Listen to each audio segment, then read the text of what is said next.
Hello viewers, welcome back to my channel কাকুলিয়ন ইউটিউবে। তোমাদের সকলকে জানাই আরও একবার অনেক স্বাগত, অনেক ভালোবাসা। বন্ধুরা, আজ তোমাদের সাথে শেয়ার করব হলদেটে হয়ে যাওয়া দাঁত বা কালো দাগ ছোপ যে সমস্ত পড়ে যায় দাঁতের উপরে, সেই সমস্ত দাগ কীভাবে অনায়াসে মাত্র 1 থেকে 2 মিনিট সময়ের মধ্যে রিমুভ করবে আর দাঁত হয়ে উঠবে সাদা ঝকঝকে, এবং কিন্তু সেটা সম্পূর্ণ ঘরোয়া উপাদান দিয়ে, কোনো রকম হার্মফুল কেমিক্যাল ছাড়াই। তাহলে চলো ভিডিওটা শুরু করা যাক। আজকের এই রেমেডিটা তৈরি করার জন্য আমাদের কিন্তু প্রয়োজন শুধুমাত্রই পেস্ট এবং কিন্তু একটা এরকম গুঁড়ো দুধের প্যাকেট। তোমাদের যদি ঘরে এরকম গুঁড়ো দুধ অ্যাভেলেবেল থাকে তাহলে কিন্তু মার্কেট থেকে তোমাদের গুঁড়ো দুধ কিনে আনতে হবে না, আর যাদের কাছে নেই তোমরা কিন্তু 5 টাকা অথবা 10 টাকার বিনিময়ে কিন্তু এরকম গুঁড়ো দুধ পেয়েই যাবে।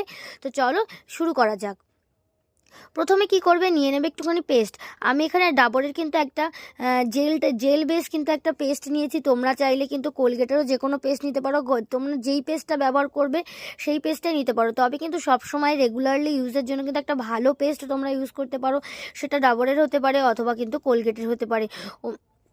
এবার দেখো আমি কি করেছি, এবার নিয়ে নিয়েছি কিন্তু একটুখানি কোলগেট, আর নিয়ে নিয়েছি হাফ চামচেরও কম পরিমাণ কিন্তু গুঁড়ো দুধ। হ্যাঁ বন্ধুরা, এখানে গুঁড়ো দুধটা ব্যবহার করবে, কারণ গুঁড়ো দুধে কিন্তু একটা ক্লিনজিং প্রপার্টিস থাকে যেটা কিন্তু খুব ভালো ক্লিন করতে সাহায্য করে আমাদের দাঁতকে।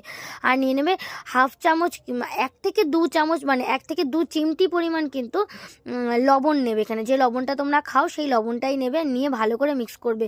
ঠিক ততটা পরিমাণই লবণ রাখবে যতটা পরিমাণ লবণে কিন্তু মানে কীরকম হবে বলো তো, এর ব্যাপারটা হালকা একটু লবণাক্ত মনে হবে, বাট অতিরিক্ত যেন লবণাক্ত না মনে হয়, তাহলে কিন্তু তোমরা ব্রাশ করতে পারবে না, তোমাদের ব্রাশ করতে কিন্তু অসুবিধা হবে। তাই সামান্য 2 থেকে 3 চিমটি পরিমাণ মতো লবণ নেবে, হাফ চামচেরও কম পরিমাণ গুঁড়ো দুধ আর একটুখানি পেস্ট দিয়ে ভালো করে মিশিয়ে নিলে কিন্তু আজকের আমাদের রেমেডিটা বানানো কমপ্লিট হয়ে যাবে। এটাকে কিন্তু তবে ভালো করে মিশিয়ে নেবে। আর যাদের হাতে একদম সময় নেই তারা কিন্তু সপ্তাহে 2 দিন অন্তত ব্যবহার করবে, আর যাদের হাতে সময় আছে তারা সপ্তাহে 4 থেকে 5 দিনও করতে পারো, অথবা তোমরা প্রতিদিনও কিন্তু সকালবেলা একবার করতে পারো। তবে সেটা অবশ্যই কিন্তু এই রেমেডিটা সকালবেলা একবার করবে ঘুম থেকে ওঠার পরে।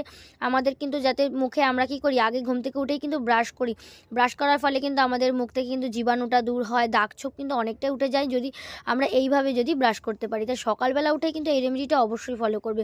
এটা কিন্তু রাতের বেলা ঘুমোতে যাওয়ার আগে ট্রাই করবে না, তাহলে কিন্তু কোনো ফলাফল তোমরা পাবে না। আর এতে যেহেতু লবণ দেওয়া আছে তাই মুখে কিন্তু দুর্গন্ধ হওয়ারও কিন্তু কোনো রকম কোনো চান্সেস থাকবে না। খুব ভালো এই রেমেডিটা বন্ধুরা, ফলো করে দেখো। প্রত্যেক দিন যদি করতে পারো খুব ভালো ফলাফল তোমরা ইনস্ট্যান্টই পেয়ে যাবে।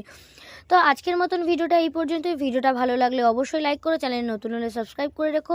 আর যারা এই ধরনের সমস্যা ভোগ করছে নিজের আত্মীয় স্বজন বন্ধু বান্ধব সবার মধ্যে অনেক অনেক বেশি করে শেয়ার করে দাও, যাতে তারা একটু উপকার পায়। দেখা হবে নেক্সট ভিডিওতে। টাটা।